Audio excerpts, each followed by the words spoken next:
All right, another edition of Riding Home, this time after Kirby Smart and the DAWGS, well, Kirby Smart specifically went. Let's talk about this quarterback thing. I'm not saying I'm shocked by that. It's spring football, so we're going to see guys compete, but now apparently we have a full-on, thing. Your number one is, well, we don't know the number one, so go ahead and talk while I get us out of here. Yeah, I mean, the assumption from most is that Carson Beck will eventually be named the starting quarterback, and I still think that, but I've driven us into a total mess. You made it worse. Oh boy.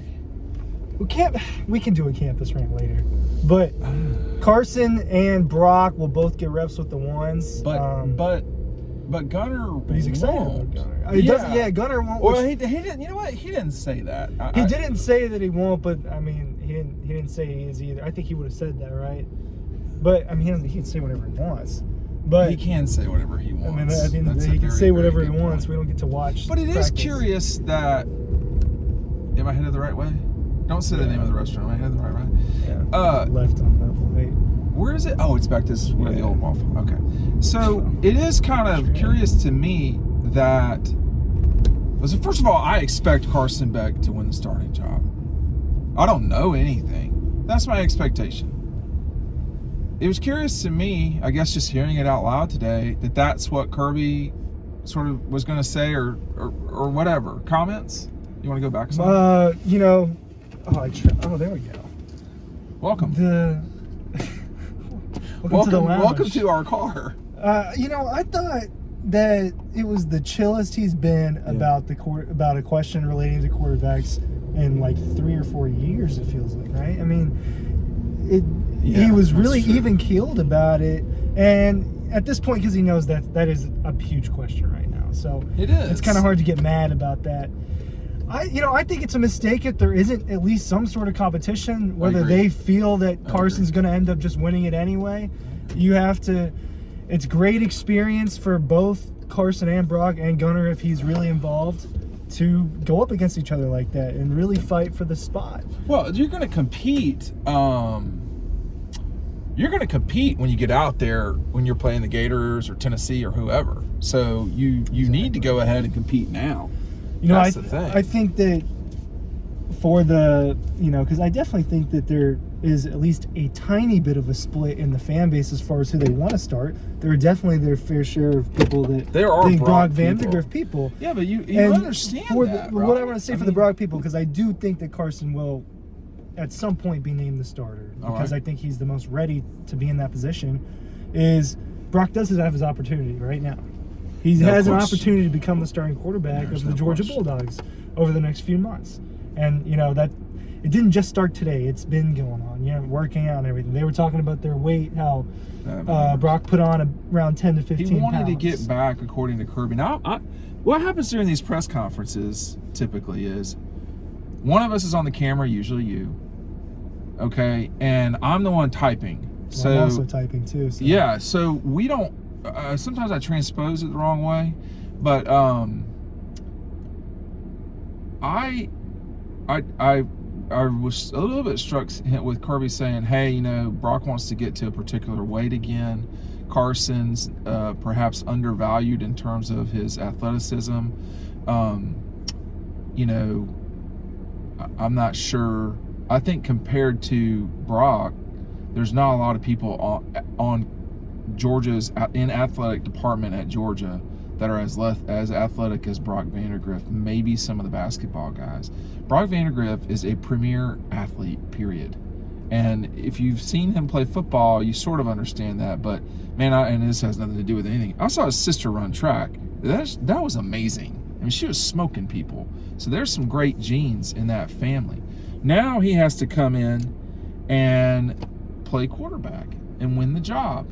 And that's going to be a challenge considering, who all is competing against him. He's got to beat out Carson Beck, who is in pole position. He hasn't won the job. No, he was definitely the 2, which meant Brock was probably the 3 last year. I don't think that's really much of a question. He is the most athletically gifted quarterback of the 3 guys. I don't think it's super close. I think it's clearly him. Okay. And ironically, Carson is the least athletically gifted. It's just far, which does not mean he's not athletic. It doesn't mean he's not athletic, Right. but Brock and Gunnar ran for a lot of yards in the state of Georgia. No right? question. Like they are both up there in all these record books and stuff. Gunnar especially was playing Gunnar. in slow motion half the time. Exactly. Like. So it's playing quarterback. There was a reason why Stetson was in there, right? Even though he was the least talented of the four and all that. If you're not going to order this today, you're not going to get the confetti. Ryan and I are done with confetti. We're out. Yeah, right? We're done. We're done dealing with it. We're done with the confetti. We're if done you do not packaging order by 11:59, you're out. There's only so much confetti. Yeah, I'm so exhausted of it, and we're running out. But do you think, there was some discussion today. I'm not probably going to do a whole video on rah-rah. I was the one that asked today. I wanted to get clarification, and I'm glad I asked. Because I thought that it was weird that it took that long for it to be asked. Well, there's a lot going on. I'm not going to defend the guys and girls in the room, the people in the room. I have a confetti update from Dog Co Post World Headquarters. We have our packaging is continuing. I think it was good to hear from Kirby that the sort of based in reality that Rah Thomas, whereas his legal issues are complete, it sounds like, or at least they're nearing the completion. He still has an issue or two with UGA to deal with. I completely think that's going to be, handled, would be my expectation. So he was just saying, Rah and Dominique, those are going to be guys that help. Well, they're good football players, right? Well, he didn't just recruit them for no reason. I think that he's done a really good. They haven't hit the transfer portal really hard, right? Since it's been what it is now. But when they have, it's been guys that contribute. Darian Kendrick, right? I mean, the Eric Gilbert thing, that experiment, it didn't work out the way that people hoped. But with Darian Kendrick, that was huge. And they got three, unless I'm missing one, they got three people that could be real key contributors in the transfer portal this year. And the two wide receivers and the defensive back from Texas A&M. Yeah. So I think that those are going to be guys that matter a lot. Dominic Lovett specifically, I found this on the web. All right, Siri. I think that I think he's a really good football player. Theirs is a good receiver room. Even though A.D. Mitchell's gone, it's a really good receiver. It is a very good, and they've got a lot of experience. It's much like the rest of Georgia. That there's no one person necessarily, except tight end probably, where you have Brock Bowers, who is exceptional. Not probably, it just is. He's one of those 3 or 4 guys in the country. Hey, we're gonna look at the bag of destiny from our friends at Red Zone, and Ryan is going to blindly pick one thing out. Okay. All right. Blindly, Ryan. My eyes are closed. Okay, go for it. What? Well, no, let's actually not pick that one. Here, blindly pick that. Oh. That's easier. All right, so listen, the link is down below. Ryan's going to put it on. Ryan has a sizable head. I'm just going to say, I'm not going to say my father's name. I think this would fit you better, actually. I don't know if this is quite my style. The link is down below. Look, that's exclusive from Red Zone. You can't get anywhere else. What is it called? A trucker hat deal? This is, to me, it's a trucker hat. Let me ask you something. I know it's not Nike, but why would could you see somebody on the sideline with that? Like a player? Coach or a player? Like a player, not the trucker hat. Why not though? Are you anti-trucker? Me, yeah. I mean, it's just it doesn't look good on me. It just doesn't. I don't know. It looks hardcore. It looks like you're at Guthrie's in the 80s. Well, you got rolling. So your head's too big for that. I got like a size 16 head. One size fits all. Oh man. Sometimes one size doesn't. When I wear a hat though, I'm like, I got to go back here. This thing is like, I don't know, man. It looks better on you than it did on me. It actually does. But anyway, you can pick that up at Red Zone. Do you think that Dash was asking today, Anthony Dasher from UJ Sports, do you think that, wow, she came rolling in here. She's ready for that food. Maybe she's looking for the bag of destiny. Do you think that we will know who the starting quarterback is by the spring? Because Dash, he's right. We would love to know the answer to that. Yeah, I think we would. I don't think it'll be formally announced in the spring, but I think that once evident. we, hopefully we get to see some reps at some point in the next few weeks. I assume we'll see a little bit.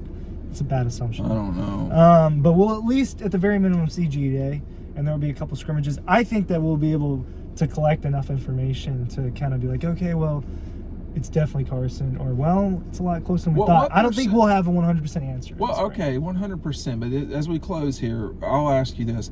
What % chance is it that Brock Vandagriff is a starting quarterback in the fall? As of right now, what's your percentage on that? I go about 15%. I would have said 25-ish. I'll go 15 to 20 range. I'm not sure. I might be high on that deal. I think that Carson definitely has a chokehold on it at the moment, right? I mean, okay, chokehold is. He's played in games, man. Yeah, he played in a national championship. Yeah. He's been in the program a whole year longer. He's been the guy behind Stetson. He's just been higher on the depth chart. What did Kendall say today about Carson knowing where he was talking about receivers? He was talking about Carson knowing people's assignments and knowing what everyone's job is. The things that you want in a quarterback. It wasn't anything that was atypical. It wasn't just Kurt. I think one of them said something about Carson's athleticism too. I can't remember. Kirby talked about him playing baseball. Carson can move around again. I've talked about Carson a lot.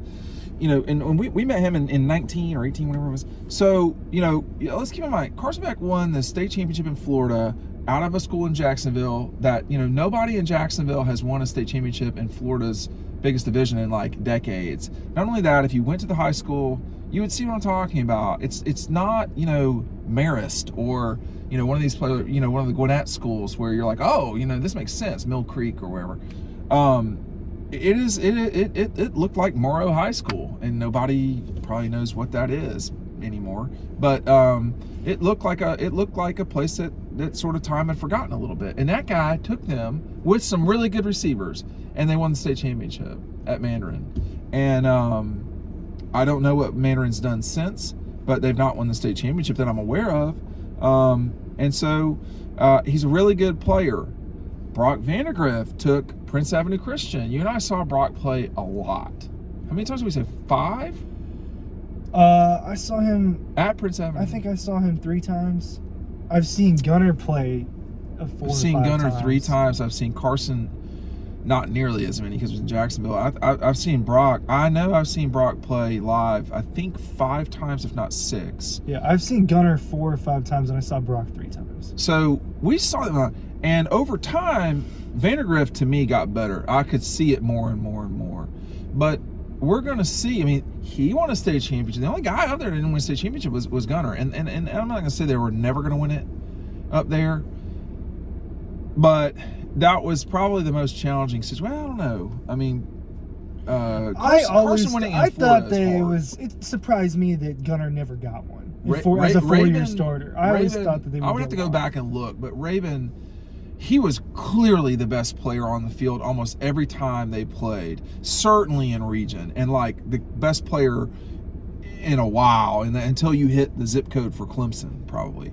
And he was that good, but they could not match up with the Atlanta Privates, if I'm not mistaken. Someone can correct me. Yeah, they weren't going to beat Jefferson. But he made plays against that defense. They beat Jefferson. They lost to Jefferson. No, they lost to Jefferson. Yeah, because they had Sammy Brown. Sammy was a sophomore and Malachi was a senior. Starks. They had a guy. They had Boss Bailey's. They had a lot of guys at Jefferson. They're not beating them. No. So it just comes into reality. But I think moving forward in this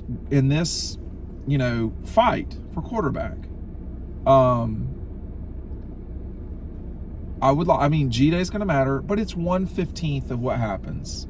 Today is 1/15. Today is not as important as G-Day, probably, but it's the same universe. Wrapping thoughts. Oh, it's day 1. You set the tone today. The tone could be set every day, but you set the tone for the spring today. It's how hard are you going to come out and play on day 1? I think that I'm not a coach, but if I was a coach, I would really care about that. I saw one coach who shall remain nameless, jogging today, getting himself ready for spring football, and they're probably not that far from starting from when we from where we're recording this. But a really curious dynamic coming into spring ball as we get ready for the Georgia Bulldogs to start spring football. You ready? Yep. Thanks for watching.